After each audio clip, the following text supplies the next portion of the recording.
Hello and welcome back to my channel. In this month's interview we have Hannah, who's a managing editor in the audio division at Headline and Quercus books. Hope you find this useful and enjoy.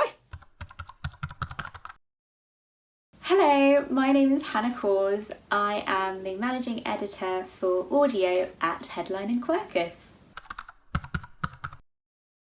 My day-to-day is very varied. It's kind of like a hybrid of a production role and an editorial role. So on the production side, it's managing schedules and making sure that we have everything we need on time to publish on certain dates. And that's working with recording studios and producers and readers to make sure that they all have what they need.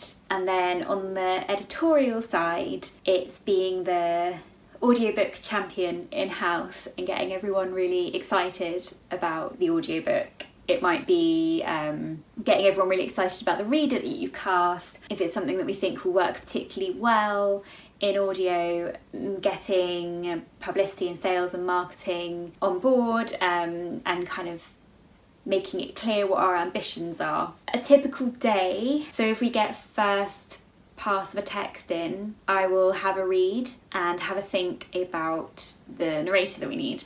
So I have a think about how many voices the audiobook needs, how old the reader should be, how old they should sound, if they should have an accent, or if there are any characters that have accents that are needed for dialogue. I'll have a think about if there's any bits that are going to be tricky to bring into audio. So for example, if it's a non-fiction book with lots of diagrams and graphs, are going to be obviously very hard to take to audio and listen to without the image in front of you, thinking about how we adapt the text slightly. That might be one part of the day. I may be in the studio with an author, helping them out with their recording if they're narrating their own book. I might be in a meeting about a specific book where I'm championing the audio, making sure that all the other teams involved have the information they need, listen to some of the final audio files that we have in, create extracts from them, so short snippets to share online. Super varied, no 2 days are the same. That's why it's great. I did English at uni. I was fairly sure I wanted to go into publishing. I was toying up a little bit with doing journalism. The summer after I graduated, I did some work experience in kids publishing. So I did a bit with Walker Books, a bit with Anderson Press. I did a internship with Ransom, who are a small independent children's publisher. After a couple of months, I think, at Ransom, I became a publishing assistant there. I mean, I think it was just the best way to start my career in publishing, because a publishing assistant role is already really broad, and then I also had the benefit of being in a really tiny company, so it was all hands on deck.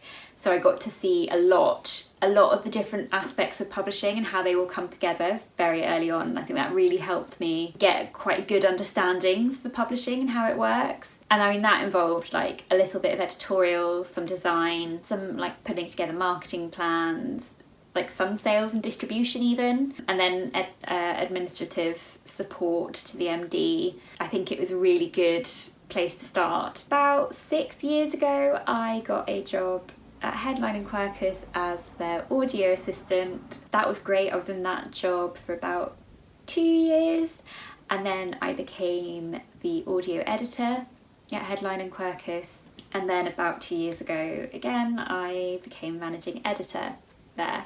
Feels like everyone listened to Stephen Fry read Harry Potter, but I have really strong memories of listening to I think it was called like Wilma's Wicked Revenge or Wicked Wilma's Revenge by Kay Umansky, read by Sandy Toksvig, and I have such a strong memory of that book. I was meant to end up in audio publishing one day. I think there are 3 kind of key skills needed for a role in audio publishing. I would say the first one's communication, then organisation, then adaptability. I think communication's the most important one, because you are the point of contact for so many people. You are the point of contact for the recording studios. Sometimes you'll be the point of contact for readers or authors or agents. And then internally, you are the audiobook person. Any team may come to you asking for information about any audiobook. So it's really important to, I think, especially when you're working with authors and agents, it's really good to be able to communicate clearly like what to expect from an audiobook. It can be quite intense if you're reading your own book, especially because you're, shut behind a mic for 4 days or something. And then I would say organisation. There are so many different moving parts at any one time. You're never going to be working on just one book. You're always going to be working on different timescales. You might be looking at something that's 6 weeks away from publication, whilst also working on something that's 3 months out or 6 months out, or that published a year ago. It's kind of being able to keep everything moving, keep all the plates spinning. And then finally, I said adaptability. Things do sometimes go wrong. We wish they didn't. But being able to be flexible and change plans when things go wrong is really important, and being able to do that while still being very calm and organised, it will get you a long way. The key meetings that I go to as audio, weekly acquisitions meeting, which is where the company gets together and the editors discuss the books that they would like to acquire for their lists. All the different teams feed into that discussion. So sales, marketing, publicity, rights and audio will feed in their thoughts about any project. I will, say if I think something's going to be particularly good for audio, or if there's, an author that we're really keen to read the book themselves, I might say that at acquisition stage. I might also go to like a task force, so that's a meeting for a specific book. That's where I can really focus on the audio plans and get everyone really excited about who we've got reading it, what we're going to be doing with the audio, making sure that, it's built into the campaign as well. Another important meeting that we have is my weekly team catch-ups. I think especially over the last 18 months they've become so important. It's a good opportunity for us to get together and talk about what we're working on, if there's any challenges that have come up. As a team we kind of creatively think about solutions. I would say if you are interested in getting into audio publishing, I would say that a specific audio experience isn't always that important for an entry-level role. I think it's more about those skills that I mentioned, like communication and project management and organisation, that will really make you stand out and give you lots of experience, useful experience for the roles. Yeah, I would say anything that you can do to get some kind of project management experience, even if it's not even in publishing, is so valuable, and I think it gives you a lot of confidence in how you approach problems and things. And then I would also say, if you're applying for an audio job, just really show how passionate you are and how enthusiastic you are about that format in particular. Name the main retailers and some narrators that you really like. Interesting tech developments in audio that you've noticed recently. That really sets you out from the crowd, and it shows us that you're really passionate about what we do, which we love.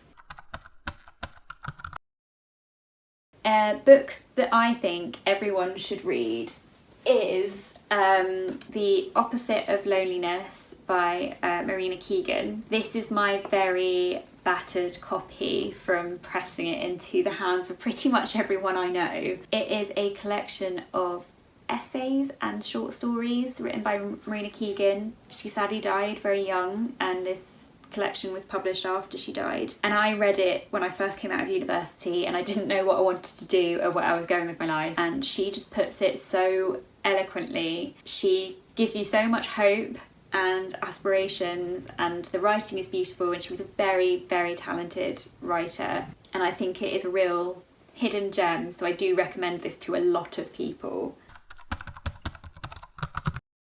Finally, one thing that I wish I knew about the industry before I got into it, or I wish I found out sooner, was just the broad range of different roles that there were that weren't editorial. I actually think, you know, my skill set personally, I'm suited so much more to something that's a bit more production-y. I just didn't know anything about production when I was trying to get into publishing. I mean, I'm really happy that I was open-minded when I was applying for jobs, because that's how I ended up with the audio job, and I absolutely love it. So yeah, I wish I knew more about the different types of jobs. I'm glad that I wasn't too restrictive in what I applied for. I really hope that those answers were helpful.